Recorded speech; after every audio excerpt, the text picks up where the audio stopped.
بسم اللہ الرحمن الرحیم نحمدہ ونصلی علی رسولہ الکریم۔ دوستو بزرگو، ہمارا موضوع جو سیرت کے موضوع پر چل رہا تھا، تو ہم یہاں تک پہنچے تھے کہ وہ لوگ آپ علیہ الصلوۃ والسلام تک پہنچ گئے جب آپ غار میں تھے۔ تو حضرت ابو بکر صدیق رضی اللہ تعالیٰ عنہ نے فرمایا کہ یا رسول اللہ، یہ لوگ پہنچ گئے۔ آپ صلی اللہ علیہ وسلم نے فرمایا، قرآن کی اللہ پاک جل شانہ نے آیت بھیجی جس کا مفہوم یہ ہے، اے میرے حبیب اپنے دوست کو، ساتھی کو بتا دیں کہ ڈرو نہیں اور غم نہ کر، ڈرو بھی نہیں اور غم نہ کر۔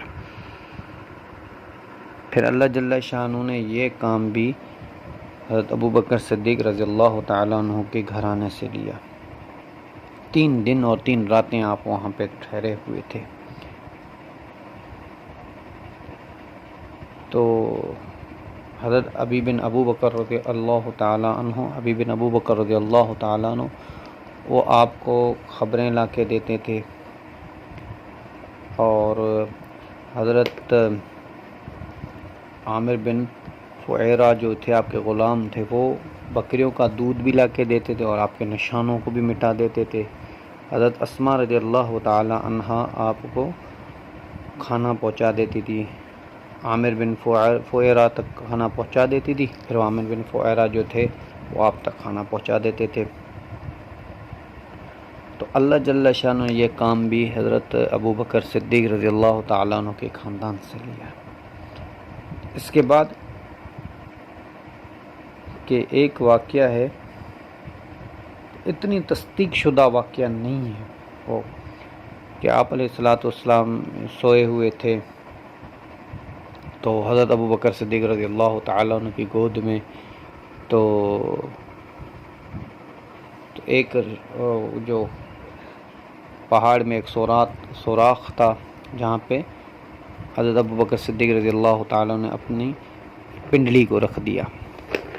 پنڈلی کو ایک سانپ نے ڈسا تاکہ پتہ نہیں کتنے ڈنگ مارے۔ حضرت ابو بکر صدیق رضی اللہ تعالیٰ عنہ کا ایک آنسو آپ علیہ الصلوۃ والسلام کے رخسار پر گرا، تو پھر آپ علیہ الصلوۃ اٹھ گئے۔ آپ نے فرمایا، کیا ہوا ابو بکر؟ ابو بکر صدیق رضی اللہ تعالیٰ عنہ نے فرمایا، یا رسول اللہ، اس سوراخ میں کوئی چیز ہے جو مجھے کاٹ رہی ہے۔ تو ہٹایا تو وہاں پہ ایک سانپ تھا، جس نے بولا میں کئی سالوں تک آخری نبی علیہ الصلوۃ والسلام کی مجھے زیارت ہوگی، تو میں اس غار میں بیٹھا ہوں، غار ثور میں بیٹھا ہوں کئی سالوں سے، اور آج ابو بکر میرے بیچ میں رکاوٹ بن رہے ہیں۔ اتنی تصدیق شدہ واقعہ یہ نہیں ہے، میں ہو بھی سکتا ہے، تصدیق شدہ واقعہ ہو بھی سکتا ہے، کہ میرے علم میں یہ واقعہ نہیں آیا ابھی تک۔ تو اس کے بعد پھر جب 3 دن اور 3 راتیں پوری ہوئیں تو کافروں کا تھوڑا ہجوم کم ہو گیا۔ تو ایک یہودی تھا جس کو آپ علیہ الصلوۃ والسلام نے اجرت پہ راستہ دکھانے کا بتایا۔ اس کا یہ وعدہ تھا کہ میں آپ کو مدینے تک پہنچاؤں گا، پر سیدھے راستے سے نہیں لے کے جاؤں گا، چھپا کے چھپ کے ہم جائیں گے۔ تو آپ علیہ الصلوۃ والسلام نے فرمایا ٹھیک ہے، ابو بکر نے فرمایا ٹھیک ہے۔ تو حتیٰ کہ یہودی تھا اور پیچھے 100 اونٹنیوں کا وہ بھی ہے، پر یہ یہودی ایسا جو آخری تک آپ علیہ الصلوۃ والسلام کا جو ہے، حالانکہ غیر مسلم تھا، کافر تھا، پر آپ علیہ الصلوۃ والسلام کے ساتھ سچائی کی، آخر تک آپ علیہ الصلوۃ والسلام کے ساتھ سچائی کی۔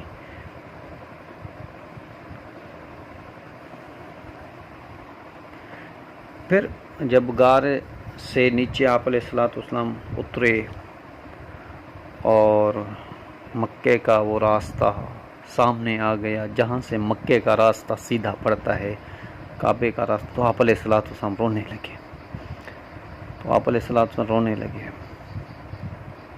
جبرائیل علیہ الصلوۃ والسلام نے ابو بکر صدیق رضی اللہ تعالیٰ عنہ فرماتے ہیں کہ آپ علیہ الصلوۃ والسلام رونے لگے اور فرمایا مکہ یاد آ رہا ہے، اور وہ یہ بھی فرمائے اے مکہ، مجھے تجھ سے بڑی محبت تھی، اگر میرے اپنے مجھے نہ نکالتے میں یہاں سے کبھی نہ جاتا۔ تو پھر اللہ جل شانہ نے جبرائیل علیہ السلام کو بھیجا اور وہی نازل کی، ان الذین فرض علیک القرآن، اے میرے حبیب جس اللہ نے تجھ پر قرآن نازل کیا ہے، جس اللہ نے تجھ پر قرآن نازل کیا ہے وہ اللہ تجھے ضرور واپس لے کے آئے گا اس مکے میں۔ تو علماء اکرام نے اس کے وجوہات لکھیں کہ اللہ جل شانہ یہاں پہ فرما دیتے کہ اے آپ علیہ السلام کو فرما دیتے کہ ہم آپ کو لوٹائیں گے ضرور، کوئی مسئلے کی بات نہیں، پر اللہ نے یہاں پہ قرآن اتارنے کا کیوں کہا؟ تو مفہوم یہ کہ جس نے تجھ پہ قرآن اتارا ہے یا فرض کیا ہے وہ اللہ تمہیں ضرور واپس لائے گا اس جگہ پہ۔ یہ کیوں؟ تو علماء اکرام نے کہا کہ قرآن ایسی چیز ہے جو مکے میں تھے، ہاں کچھ بھی ہو رہا ہو تب بھی جبرائیل علیہ السلام وہی لے کے آتے تھے، کوئی روک نہیں سکتا۔ ویسے ہی اللہ جل شانہ فرماتے ہیں کہ جب میرے حبیب میں میری وحی کو کوئی نہیں روک سکتا تو میرے حبیب کو مکے آنے سے کون روک سکتا ہے؟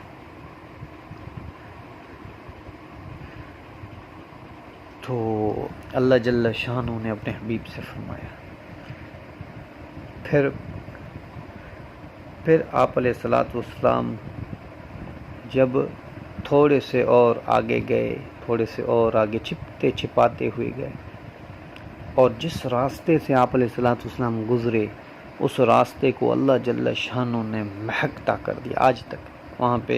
وہاں پہ بستیاں بن گئی، وہ راستہ ہے، وہ راستہ جو ہے بالکل سلجھا ہوا آبادی والا راستہ بن گیا، اور جہاں پر آپ نہیں گئے تو وہ پھر دور ہو گئے۔ تو مکے کی محبت جو ہے نا بڑی، کسی نے پھر فرمایا، علماء اکرام کہتے ہیں کہ اگر کسی کو اللہ جل شانہ نے موقع دیا مکے میں رہنے کے لیے تو اس کو اپنی سعادت سمجھے، مکے میں رہنا، کعبے میں رہنا، اور کعبے سے خود نہ جائے۔ اگر کسی نوکری کا مسئلہ ہے وہ چلا جائے تو دوسری بات ہے، پر وہ خود نہ جائے، کیونکہ خود جانا تو بڑی بدبختی ہے، خود جانا بڑی بدبختی ہے وہاں سے، کعبے سے۔ تو یہ صحیح حدیثوں میں آتا ہے، آپ علیہ السلام رونے لگے۔ تو پھر اس کے بعد آپ علیہ السلام فرمائے کہ ہم جا رہے تھے تو ہم نے پیچھے دیکھا کہ ایک آدمی آ رہا ہے، ایک آدمی دوڑتا ہوا آ رہا ہے۔ تو میں نے نبی پاک صلی اللہ علیہ وسلم سے فرمایا، یا رسول اللہ کوئی آدمی آ رہا ہے پیچھے۔ آپ علیہ السلام نے کہا، ابو بکر ڈر مت، غم نہ کر، تیرا اس کے بارے میں کیا خیال ہے جو ہم دو ہیں، تیسرا ہمارے ساتھ اللہ ہے۔ پھر فرمایا وہ اتنے قریب آ گئے، وہ گھوڑ سوار اتنے قریب آ گیا کہ اگر وہ وہاں سے نیزہ بھی مارتا تو ہمیں لگ جاتا تھا۔ تو ابو بکر صدیق رضی اللہ عنہ فرماتے ہیں نیزہ بھی مارتا ہمیں لگ جاتا۔ تو آپ نے فرمایا ابو بکر غم نہ کر۔ تو جیسے وہ قریب آیا اس کے دونوں پاؤں جو تھے زمین میں ڈس گئے، وہ اوپر سے آ کے گرا۔ تو دیکھا وہ سراقہ تھا، فلاں قوم کا سردار تھا سراقہ۔ تو پھر اس نے دیکھا کہ بھئی میں تو بڑا گر سوار ہوں، میرا گھوڑا بھی صحیح ہے، یہ اس سے کیسے ہو گیا؟ پھر اس نے گھوڑے کو اٹھایا، پھر دوسری بار دوڑ لگائی آپ علیہ السلام، پھر اس کا گھوڑا گر گیا، اس میں پھنس گیا، پھر اوپر سے آ کے گرا۔ پھر اس نے کہا نہیں، یہ نہ ہی میرے گھوڑے میں کوئی کمی ہے، نہ ہی مجھ میں کوئی کمی ہے، ایک کمی ہے تو اس ذات جس جو حفاظت کر رہا ہے آپ علیہ السلام کی، اس کی حفاظت کے فیصلے ہیں سے۔ آپ نے دیکھا کہ کون ہے؟ سراقہ ہے۔ کہنے لگے دور سے، یا رسول اللہ مجھے امان دے، میں امان آپ کی چاہتا ہوں۔ تو آپ علیہ السلام نے اونٹنیوں کو روکا تو سراقہ قریب آئے، کہنے لگے یا رسول اللہ، آپ نے فرمایا تم کیوں ہمارا پیچھا کر رہے ہو؟ کہنے یا رسول اللہ مکے میں بات چلی ہے 100 اونٹوں کی، اس لیے میں نے کہا کہ آپ کو پکڑ کے ان کے حوالے کروں گا تو مجھے 100 اونٹ مل جائیں گے اور میرے لیے بڑی آسانی ہوگی۔ تو آپ نے فرمایا اے سراقہ تو مجھے پکڑنے کے لیے اس کا مفہوم ہے کہ تو مجھے پکڑنا چاہتا ہے اور میں تیرے ہاتھ میں دیکھ رہا ہوں کہ کسریٰ کے کنگن. سراقہ بھی کے ذہن میں آپ علیہ الصلوۃ والسلام جو ہیں وہ خود بھاگ رہے ہیں دشمنوں سے، اور کیسر اور کسریٰ کا بادشاہ آدھی دنیا میں حکومت کرنے والے کے جو بادشاہ کے ہاتھوں میں کنگن، وہ میرے ہاتھ میں کیسے آئیں گے؟ کہنے لگے یا رسول اللہ آپ امان مجھے لکھ کے دے دیں کہ اگر کبھی مسلمانوں کی حکومت ہوئی اور میں پکڑا گیا اس وقت میں امان ہوگا مجھے پر. تو آپ علیہ الصلوۃ والسلام ابو بکر کو فرمایا ابو بکر اس کو امان لکھ کے دو. تو حضرت ابو بکر صدیق رضی اللہ تعالیٰ عنہ نے ان کو امان لکھ کے دیا. تو پھر ایک زمانہ آیا جب مکہ فتح ہوا، آپ علیہ الصلوۃ والسلام حنین میں تھے اور طائف بھی فتح ہو گیا. تب سراقہ جو ہے وہ قیدی بن کے آپ علیہ الصلوۃ والسلام کے پاس آئے. کہنے لگے یا رسول اللہ پہلے فیصلہ سنانے سے پہلے ایک بات ہے، یہ پرچی آپ نے مجھے لکھ کے دی تھی، کیا مجھے امان دیں گے؟ آپ علیہ الصلوۃ والسلام نے فرمایا سراقہ کو چھوڑ دو، سراقہ کو امان ہے. اور یہ بھی سراقہ نے کہا تھا اس وقت میں جب آپ علیہ الصلوۃ والسلام کو امان لکھ کے دی، تو یہ بھی کہا تھا کہ یا رسول اللہ اب میں خود بھی نہیں آؤں گا، اور پیچھے اگر کوئی دشمن آپ کو روکنے کے لیے آیا تو میں اس راستے میں جتنے بھی ہوں گے وہ اس کو بھی میں آگے آنے نہیں دوں گا. تو پھر سراقہ کو اللہ کے رسول نے امان دے دیا. سراقہ نے کہا یا رسول اللہ اب تو مجھے مسلمان کریں کلمہ پڑھا کے. تو ایک بڑی صحیح حدیث ہے، اس میں آتا ہے کہ حضرت عمر رضی اللہ تعالیٰ عنہ کے زمانے میں کیسر و کسریٰ جو فتح ہوئے تو سراقہ کو آپ نے اس میں کنگن ہوں گے دیکھو، اللہ کے رسول نے فرمایا تھا اس میں کنگن ہوں گے دیکھو. جب دیکھا تو اس کا بادشاہ خود تو بھاگ گیا کسریٰ کا، اس کے کنگن وہاں پہ پڑے ہوئے تھے. آپ نے کنگن نکالے اور فرمایا سراقہ کو بلاؤ. تو سراقہ کو آپ علیہ الصلوۃ والسلام نے حضرت عمر رضی اللہ تعالیٰ عنہ نے اپنے ہاتھوں سے کنگن پہنائے. پھر فرمایا سراقہ سب ہاتھ اوپر کر کے سب کو وہ حدیث بتاؤ، سب کو وہ بات بتاؤ جو اللہ کے رسول نے تیرے ساتھ وعدہ کیا تھا، وہ بات بتاؤ. تو سراقہ رضی اللہ تعالیٰ عنہ نے وہ بات ہاتھ اوپر کر کے وہ بات بتائی. تو کسی جگہ آتا ہے کہ حضرت عمر نے ان کو ہاتھ میں خود پہنائے اور پھر فرمایا جاؤ سراقہ سب صحابہ کو جا کے تم یہ کنگن دکھاؤ کہ اللہ، اور یہ بات سناؤ کہ اللہ کے رسول نے مجھے یہ کہا تھا.